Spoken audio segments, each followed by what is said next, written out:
So how this mystery started was during my live feed on my YouTube channel. One of my subscribers, Sad01 Baba Boy, informed me about the creator of the infamous Doner Kebab logo. He remains a mystery.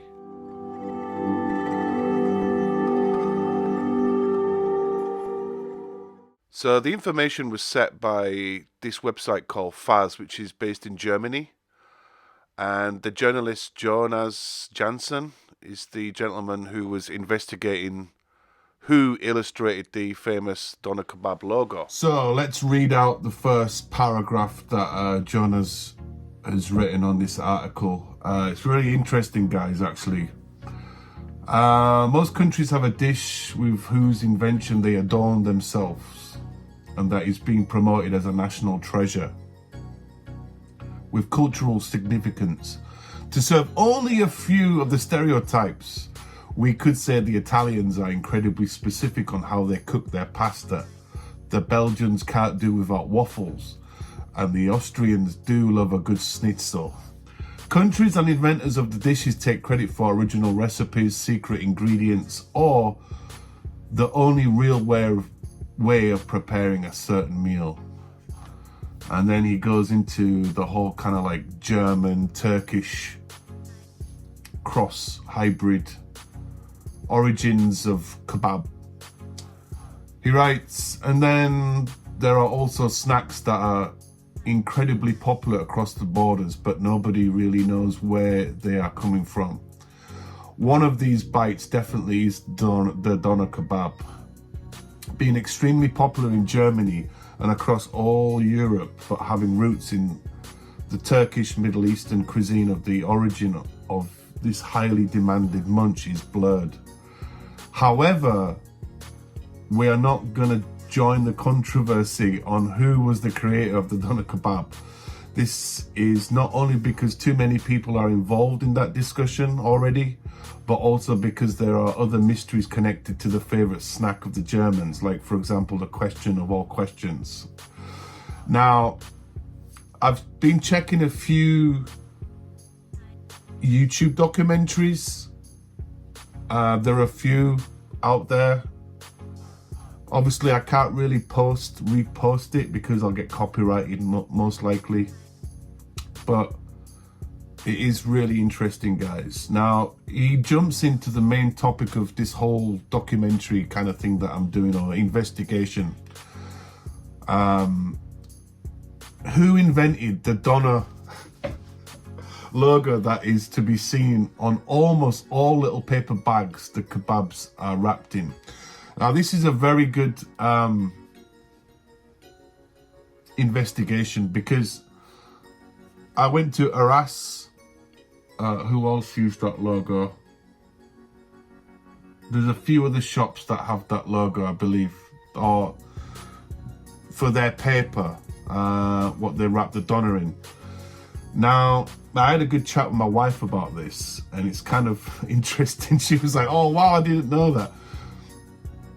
Because, you know, like the guy that did this, or I don't know if it's a guy, it could be a woman, I don't know who it is. As you can see, I've got all the merch here, guys, and I'll talk about the merch that is available across the internet. It's absolutely insane. Today I found some stuff on AliExpress, which has blown my mind. But anyway, we'll jump into that later in the video. The Faz journalist Jonas Jansen has been investigating this very topic in his recently published article. My German's not so good, but Zeige des verflixten Donnerlogos in German. So what I've tried to do is, guys, I've actually tried to find Jonas Jansen on the internet. And I found his Twitter account. Believe it or not, I'll post it up on the video. But, and I say a big but, he doesn't seem to be very active. Now, if I share the information on this movie that I'm making, it's obviously in German, but it's definitely this guy, because he's got like emoji kebabs. He works at Faznet German newspaper. But the sad thing is, really sad, is that I don't know if I can contact him because he seems to be kind of like dormant almost. He hasn't replied since. Okay, he reposted on July the 20th, 2024. Now, I really want to get into contact with Jonas because it's a really interesting topic. And I think it'd be quite interesting for this YouTube channel if we can try as a community to ask questions. Now, I'm actually on my next Doner Kebab videos. I am going to try and ask some of the Turkish guys that work in Japan, Tokyo, if they know about the history of the logo, yeah, which might make quite good content. But the crazy thing is that he hasn't like, you know, tweeted for a long time, which is sad because I was really hoping to get in contact with him and ask him some questions, maybe get him on a podcast, maybe get him on a live stream. I don't know how good his English is, but anyway, as he writes, which is the main kind of like focus of this article, for more than 2 years now already, he's on the lookout for the designer of the iconic Doner Kebab logo and has crossed paths with all kinds of people who did not know or did not want to know about the origin of this red and white logo. Now, that is a really strange thing to write, because why wouldn't you not want to know who designed this? It's really bizarre. I mean, like I said on this video, I've been trying to research this as much as I can. I found a very small segment on Wikipedia. There's not a lot of information about this. And I even asked my wife about if there's any kind of like logos in Japan where the person that designed it is like a mystery. They've had no recognition towards it, you know. I'll move on. There was no trademark protection, no inventor, illustrator, no designer who is taking credit for the design.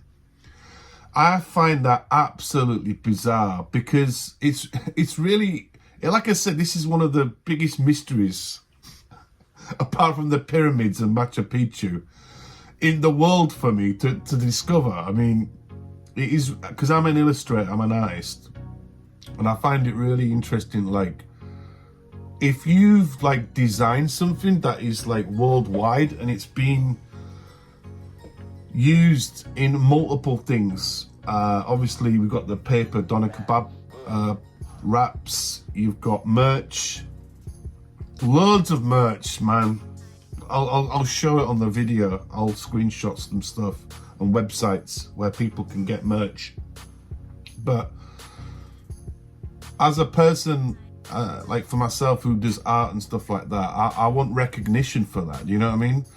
And I'll get into some theories, some possible conspiracy theories later about this, but I'll read on. The internet has been asked for help, and although many hints have attempted to lead Jonas Jansen on the right path, the creator of the Doner logo is yet to be found.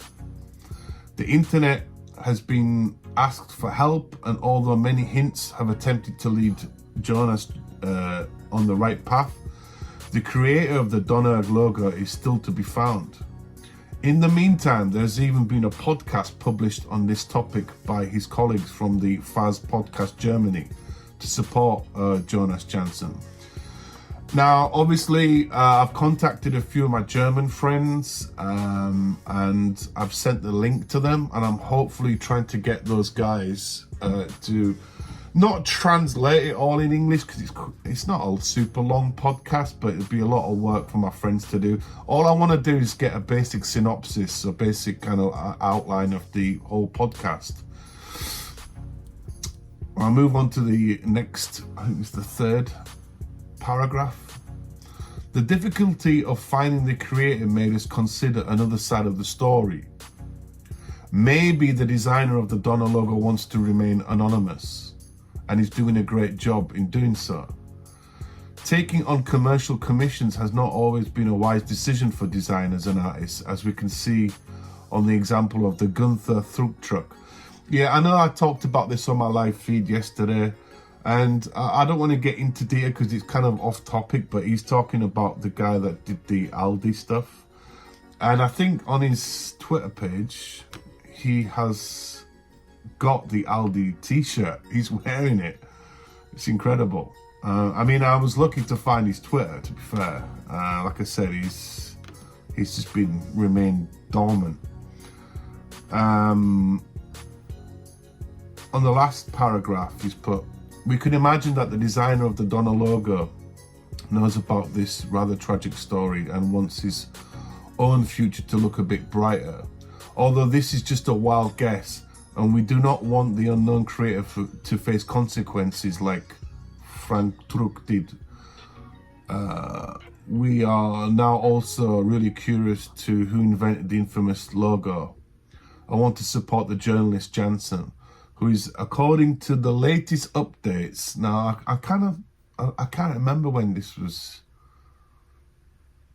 Okay, yeah, this was published on their website in 2020, so it's 4 years ago. It's not super long, but obviously, and what's really weird as well, that there's nothing on his Twitter,